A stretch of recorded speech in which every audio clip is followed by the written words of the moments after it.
Leur faisceau lumineux balaie l'obscurité en quête d'une espèce protégée. L'écrevisse à pattes blanches. Le crustacé sort essentiellement la nuit pour se nourrir. C'est une espèce omnivore, ça veut dire qu'il mange à peu près tout.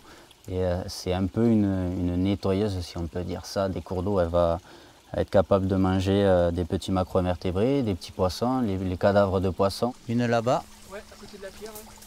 une là-bas, une là.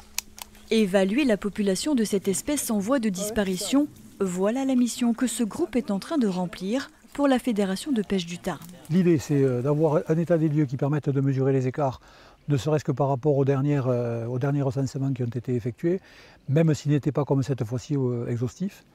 Et ensuite, effectivement, de poursuivre en mesurant les écarts dans les années qui viennent, parce qu'on se rend compte que cette espèce est extrêmement fragile. Barrages, aménagement de rivières, pollution, autant de causes qui ont entraîné le déclin de ce crustacé. L'arrivée de l'écrevisse américaine dans les eaux françaises au début du XXe siècle n'a fait qu'amplifier le phénomène. Ces écrevisses américaines sont porteuses saines d'une maladie appelée la peste de l'écrevisse, qui en fait, une fois qu'il est implanté sur une population d'écrevisses à pattes blanches, va totalement décimer la population jusqu'au dernier individu. Sur les 400 mètres de cours d'eau parcourus, l'équipe a comptabilisé 175 spécimens. Donc il y en a 2 entre 40 et 90 et une en dessous de 40. La pêche des écrevisses à pattes blanches est interdite, une mesure indispensable pour assurer la survie de cette espèce vulnérable.